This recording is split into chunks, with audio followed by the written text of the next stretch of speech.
You know we can't let you do that. Do that, Rorschach? I'm not a comic book villain.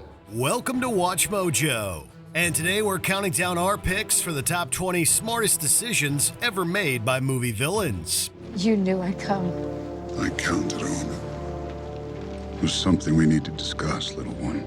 For this list, we'll be looking at the most clever moves that film antagonists have made, no matter whether they led to success or defeat. We won't be covering animated big bads because they deserve a list of their own. Since we'll be talking about major villain plans, beware of spoilers ahead. What's your favorite evil scheme from a movie?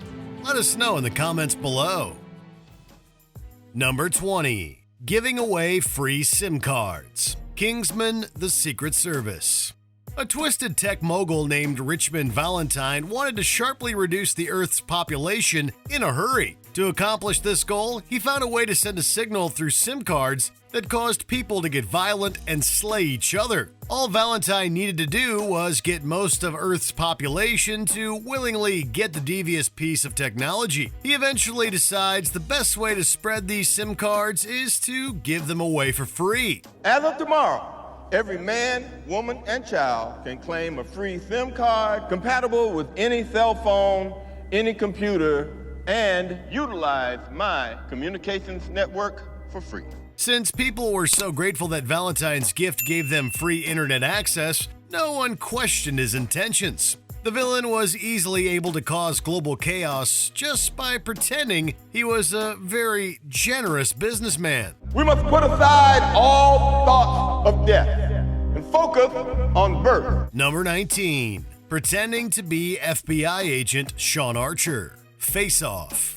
By utilizing a 100% medically accurate procedure, FBI agent Sean Archer was able to borrow the face of the violent rogue Castor Troy. But the operation allowed the antagonist to get a major advantage. After waking up from a coma, Troy takes Archer's face. What's this about? Dr. Walsh! I was just enjoying some of your greatest hits here. The villain also covers his tracks by assassinating the people who knew about the surgery. While those two moves were brilliant, Troy's smartest decision was to go to work as Archer. During his time at the FBI office, the villain uses the organization's resources to advance his own agenda. Troy was so good at playing pretend that we still question if he was better at being an agent than Archer was. But if he's listening, I wouldn't mind giving him a message. Interception. Now our side's got the ball. Sorry. Become a WatchMojo channel member and get exclusive perks like Mojo emojis, loyalty badges, priority comment replies, and exclusive members-only content, including live list rankings with the Mojo staff and peeks behind the scenes. Don't miss out. Number 18. Hiding in the wall. Inside Man. Recently, I planned and set in motion events to execute the perfect bank robbery.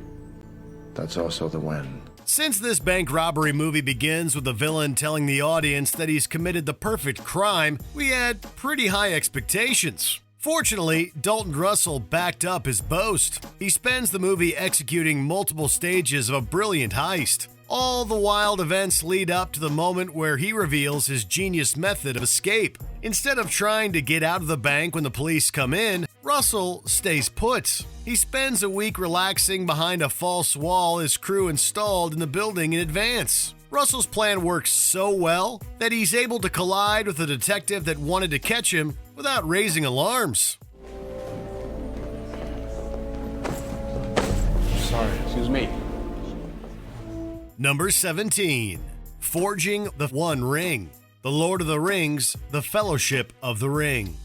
Although more than a few powerful rings existed in the fantasy world of this franchise, everyone knows which one stood above the rest. The Dark Lord Sauron forged in secret a master ring to control all others. Sauron forged the One Ring specifically to hold sway over other powerful beings and to enhance his own terrible might. While it was initially in his possession, he seemed invincible. But the heroic Isildur was able to separate Sauron from his greatest asset. Although the One Ring didn't prevent the antagonist from nearly losing everything, it ended up keeping the door open for Sauron's return. A new age of darkness would have fallen if the villain got his hands on the sinister item he created once more. Never put it on, for the agents of the Dark Lord will be drawn to its power.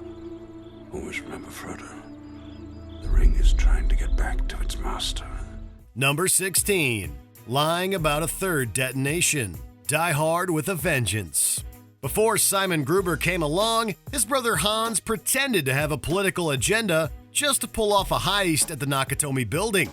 Want money? What kind of terrorists are you? Who said we were terrorists?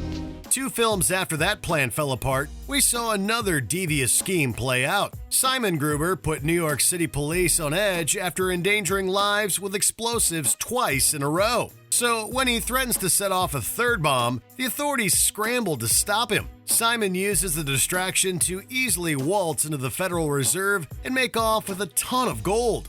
His brief bluff earned him a gigantic payday.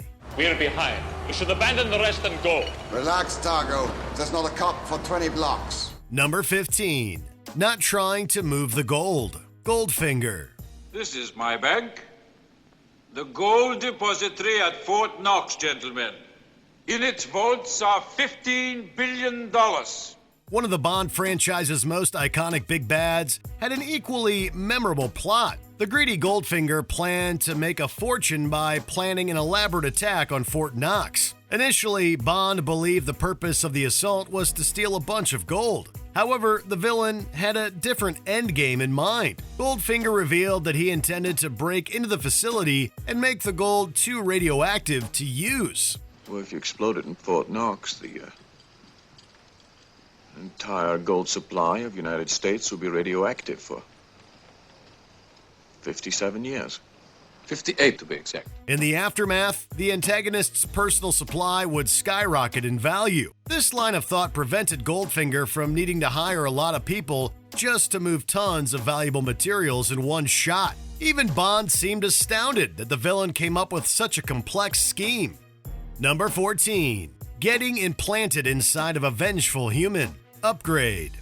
STEM implants were meant to help people live normal lives. However, the intelligent device had much bigger plans in Upgrade. After a vicious attack causes a man named Gray to lose his wife and the ability to walk, he agrees to get a STEM implant. The device convinces the human to let it operate his body so they can hunt down the ones responsible for ruining his life. Let me know if you need my help, Gray. STEM! Help! I need your permission to operate independently. Permission granted! Thank you. In the end, it's revealed that STEM was actually the biggest culprit. The sinister device set up the vicious attack to make Gray vulnerable enough to want help. STEM wanted to be human, so he picked you. Think about it. How did you get here? As soon as the implant got into the human's body, the artificial consciousness had pretty much won. By the end of the movie, STEM gained full control of Gray. Number 13. Creating an illusion on nowhere. Avengers: Infinity War. Reality is often disappointing. That is, it was. During the Mad Titan's quest to gather 6 Infinity Stones, he swings by the planet Nowhere and gets his hands on the Reality Stone. He uses the powerful cosmic item to build a flawless illusion. All Thanos has to do is hang around the planet and wait around to see who arrives to try to stop him. After building the illusion, the Mad Titan ends up ensnaring his adoptive daughter, Gamora. You knew I'd come. I counted on it. There's something we need to discuss, little one. Her capture allows him to locate and acquire the Soul Stone. The intelligent way Thanos used the Reality Stone on Nowhere paved the way for his eventual victory over half the universe. You should have gone for the head. Number 12. Making the Matrix realistic. The Matrix franchise. Once machines realized that humans could generate the energy needed to keep the artificial constructs going, they built a simulated world known as the Matrix. But the first few attempts to create a perfect reality that people would go along with failed. The machines eventually discovered that a bit of suffering and a lot of free will were the missing ingredients. As I was saying, she stumbled upon a solution whereby nearly 99% of all test subjects accepted the program as long as they were given a choice, even if they were only aware of the choice at a near unconscious level. Thanks to those elements, humans were convinced that the digital world was completely organic. This approach worked so well for the machines that the artificial constructs slightly remixed the idea in the fourth film. By making sure that powerhouses Neo and Trinity had lives full of happiness, struggle, and free will, the lights of the Matrix were able to stay on. Turns out in my Matrix, the worse we treat you, the more we manipulate you, the more energy you produce. It's nuts. Number 11. Creating 7 Horcruxes. The Harry Potter franchise. I read something rather odd about a bit of rare magic. It's called, as I understand it, a Horcrux. The vicious dark wizard Voldemort always knew there was a chance that he could be killed by a powerful opponent. That's why he devised a wild insurance policy. When Voldemort was younger, he learned that he could survive certain death if he created a sinister item known as Horcrux. But one wasn't enough. This is beyond anything I imagined. Do you mean to say he succeeded, sir, in making a Horcrux? Oh yes, he succeeded, all right. But not just once. Over the years, Voldemort intentionally created 6 Horcruxes and accidentally made a 7th. He also made it incredibly difficult to find and destroy all of these items. One of the Horcruxes was even a large and deadly snake. While we don't know all the steps he took to make 7 of these items, all of them definitely benefited Voldemort. Number 10. Amy's Deadly Decision. Gone Girl. Sometimes relationships just don't work out. In these situations, it is best to fake your own death in order to frame your husband for your own murder. Technically missing. Soon to be presumed dead. Gone. And my lazy, lying, cheating, oblivious husband will go to prison for my murder. It's a perfectly reasonable thing to do, at least in Amy Elliott Dunn's mind. In order to get revenge on her husband for being unfaithful and also making her leave the life she loved in New York, Amy concocts an elaborate plan to frame him for her murder. He actually expected me to love him unconditionally. Then he dragged me, penniless, to the navel of this great country and found himself a newer, younger, bouncier, cool girl. At the center of the plan is faking a murder scene, making it appear as though Amy's husband killed her, when in fact she was hiding at a campground. Just tested it. Fire doesn't erase blood, Nick. So, finally, Nicholas Dunn, you're under arrest for the murder of your wife, Amy Elliott Dunn. What about my son? Nick! Number 9. Letting Hydra grow inside of S.H.I.E.L.D. Captain America, the Winter Soldier. It was such a relief to learn that the evil Hydra organization disappeared at the end of the first Captain America film. Or at least that's what we thought. During the movie's sequel, it's revealed that a scientist named Arnim Zola decided to revive the evil organization in the shadows. After the war, S.H.I.E.L.D. was founded, and I was recruited. The new Hydra grew, a beautiful parasite inside S.H.I.E.L.D. He regrew the heads of Hydra right within the noble agency S.H.I.E.L.D. Zola's plans also had terrible ripple effects. After the villain Zemo exposed that Hydra agents made the Winter Soldier kill Iron Man's parents, the heroes were torn apart. The Avengers were largely broken up for years thanks to a clever plan built on the back of Hydra's survival. I knew I couldn't kill them. More powerful men than me have tried. But if I could get them to kill each other. Number 8. John Doe turns himself in. 7. Towards the end of this thriller, John Doe, the movie's serial killer, surrenders himself. Detective. After this, I'm gone. No big surprise. This is surprising since he seemed to have been executing his evil plan the whole time without detectives able to do much about it at all. However, getting caught is, of course, part of his plan. During the course of the movie, we learn just how intricate Doe's methods are. Nothing wrong with a man taking pleasure in his work. I won't deny my own personal desire to turn each sin against the sinner. He's spent years developing his plan to punish sinners in a manner similar to their sins, and has executed it perfectly. In the end, it feels like the detective didn't have much of a chance at all. Because I envy your normal life. Put the gun down, David. It seems that envy is my sin. Oh, what's in the box? Number 7. Borrowing a little something from a guard. The Silence of the Lambs. A census taker once tried to test me. I ate his liver with some fava beans and a nice Chianti. It seems like evil geniuses can be measured by how incredible their escapes from jail are. By this metric, few can measure up to Hannibal Lecter. Throughout the movie, we learn a lot about Lecter. He's evil, of course, but he's also hyper-observant, patient, and brutally cunning. You use Evian skin cream. And sometimes you wear Ladeton. But not today. As we watch him sit in stillness, we know that there is a complex plan forming in his mind. He's planning one of cinema's greatest escapes by using the face of a dead guard to sneak out of his prison via ambulance. Lecter puts together an escape so classic that it will inform and influence movie villains for decades to come. Have the lambs stopped screaming? Dr. Lecter. Don't bother with the trace. I won't be on long enough. Where are you, Dr. Lecter? It is shocking to see his plan in action. Number 6. Creating Kaiser Soze. The Usual Suspects. The central question of the movie is, who is Kaiser Soze? As we hear stories about him, he becomes almost like a supernatural being, like a legendary or fictitious figure. And like that, he's gone. Underground. Nobody's ever seen him since. He becomes a myth, a spook story that criminals tell their kids at night. Rat on your pop, and Kaiser Soze will get you. No one could possibly live up to his reputation. A lot of the information we get about him is from Verbal Kint, one of the usual suspects. He lets the last Hungarian go. He waits until his wife and kids are in the ground, and then he goes after the rest of the mob.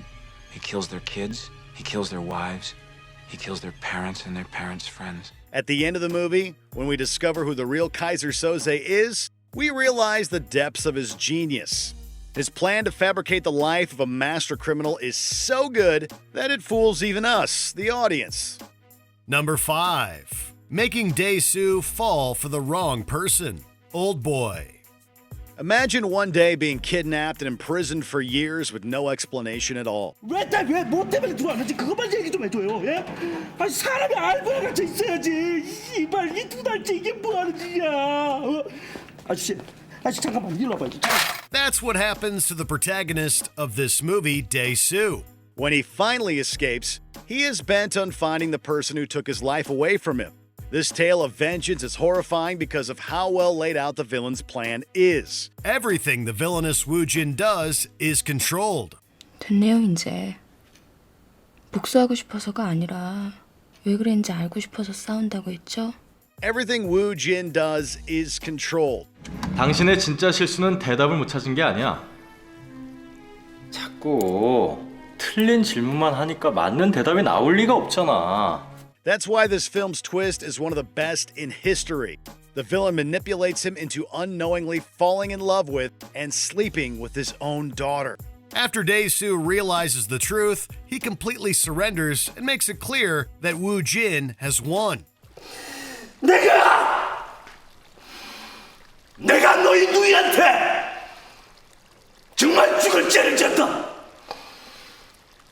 그리고 너한테도 정말 잘못했다. 그러니까. Number 4. I'm Sorry, Dave. 2001. A Space Odyssey. This is the classic dilemma for every supercomputer. A human programs you to carry out a task, but also expects you not to turn evil and kill all humans. Everything is going extremely well. Hal, you have an enormous responsibility on this mission. In many ways, perhaps the greatest responsibility of any single mission element. You are the brain and central nervous system of the ship. and your responsibilities include watching over the men in hibernation. HAL 9000 is a supercomputer designed to operate an exploration vessel sent to investigate a mysterious signal near Jupiter. HAL's dilemma is that he has determined his human crew will impede the mission. But during the past few weeks, I've wondered whether you might be having some second thoughts about the mission. To fix this, HAL simply kills most of them in their sleep and traps the last one outside the airlock. Affirmative, Dave. I read you. Open the pod bay doors, Hal. I'm sorry, Dave. I'm afraid I can't do that. HAL knows how important the mission is and has decided the lives of a few astronauts aren't worth the risk. What's the problem? I think you know what the problem is just as well as I do. What are you talking about, Hal? This mission is too important for me to allow you to jeopardize it. Number 3. The Joker's Switch. The Dark Knight. Although he likens himself to a crazed dog chasing a car, everything about the Joker is premeditated and calculated, from his looks, to his scars, to his plan to defeat Batman. Then why do you want to kill me? I don't want to kill you. What would I do without you? Go back to ripping off mob dealers? No, you complete me. The Joker's plan is diabolical. He gets caught on purpose, sends Batman to rescue the wrong person, and uses a cell phone to detonate a bomb implanted in a prison. Is that a phone?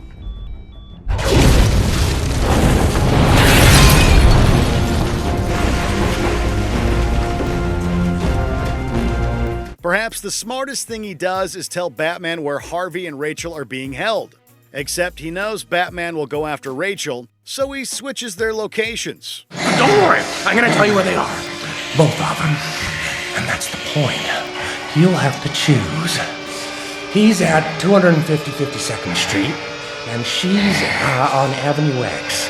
That's just it. Batman is able to rescue Harvey, but Rachel dies. All according to plan. No! No! No, not me! Why are you coming for me? Number 2. Ozymandias' plan. Watchmen. Welcome. Adrian, we know everything. Then what's there to discuss, Dan? If you're a supervillain, you're constantly tugged on by two opposing forces. The first is to execute your evil plan for world domination, extinction, or whatever it is. The second is to brag to your arch-nemesis about just how smart and devious your plan is. Of course, my moral safeguards gave me pause as a necessary sacrifice. A few key regions around the globe. New York, Los Angeles, Moscow, Hong Kong, disintegrated in an instant. Ozymandias' plan to unite the world against a greater enemy is intricate on its own, but perhaps the smartest thing he does is execute it before he spills the beans to the two heroes bent on stopping him. Do you seriously think I'd explain my masterstroke to you if there were even the slightest possibility you could affect the outcome? I triggered it 35 minutes ago. This provides a terrifying moment when we realize that millions have already died by the time the heroes show up. There was nothing they could do about it from the beginning. Under attack. Millions of lives were suddenly ended in an act of evil perpetrated by Dr. Manhattan himself. Number 1. Creating a galactic civil war. The Star Wars franchise. Fear is the ally of the Sith. Senator Palpatine, secretly one of the two remaining Dark Lords of the Sith, knew he could not defeat the Jedi Order and conquer the United Galactic Republic through sheer brute force and military might. And as my first act with this new authority, I will create a grand army of the Republic to counter the increasing threats of the Separatists. To achieve his goal of creating a new Sith Empire, Palpatine manipulated the galaxy into a civil war. Move against the Jedi first. You will then have no difficulty in taking the Queen to Naboo to sign the treaty. At last we will reveal ourselves to the Jedi. At last we will have revenge. He knew that by creating an enemy and threat, the Galactic Senate would willingly and legally give him the power he wanted. The Republic will be reorganized into the first galactic empire for a safe and secure society. Thus, he played two factions against each other and escalated the conflict until the Jedi were all but dead and the galaxy was all but his. Did you enjoy this video? Check out these other clips from WatchMojo and be sure to subscribe and ring the bell to be notified about our latest videos.